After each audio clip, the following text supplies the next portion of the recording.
Today, I believe, Gary, you said it was item KKK in the agenda book.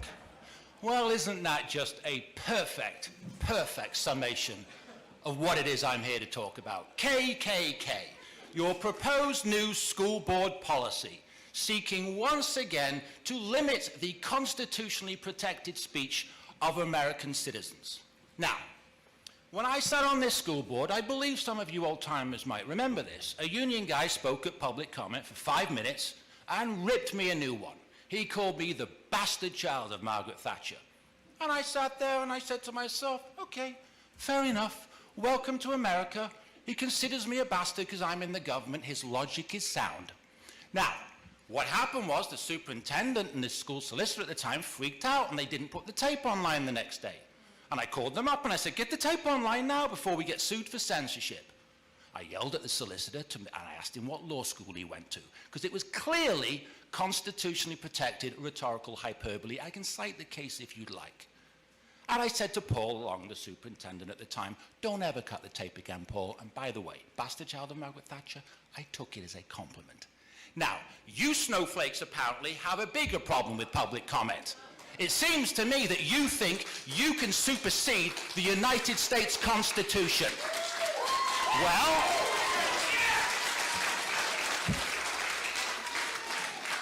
I've got news for you, School Board President Benito Mussolini. Your power does not supersede that of the US Constitution and the First Amendment rights of the citizens of this great nation. Let's be very, very clear who has the power. Mr. It is Campbell, not government policy.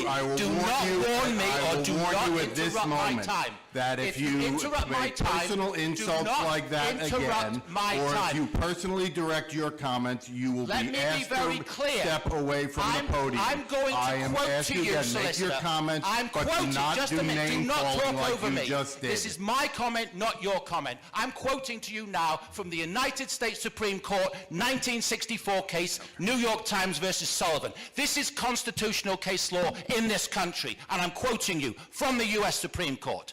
The judges wrote that this nation is founded on the, quote, profound national commitment to the principle that debate on public issues shall be uninhibited, robust, and wide open, and that it may well include vehement, caustic, and sometimes unpleasantly sharp attacks on government and public officials. That's constitutional case law in this nation.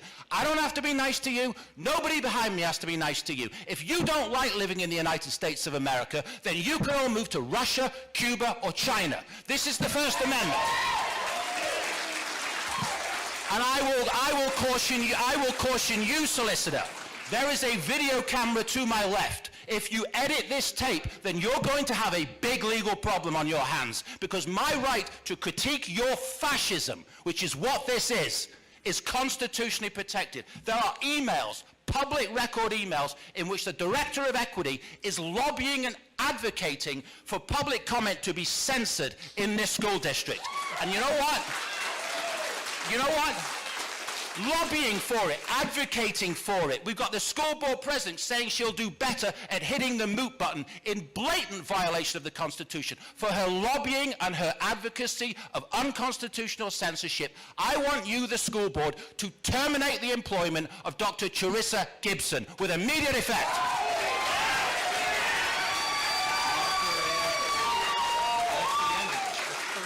And after you've terminated her employment, I want all of you to tender your resignations for hating on this country. We have a God-given constitutional right to critique you, and we can speak in any lawful tone that we see fit. And don't go looking around, Benito, because this is the United States of America.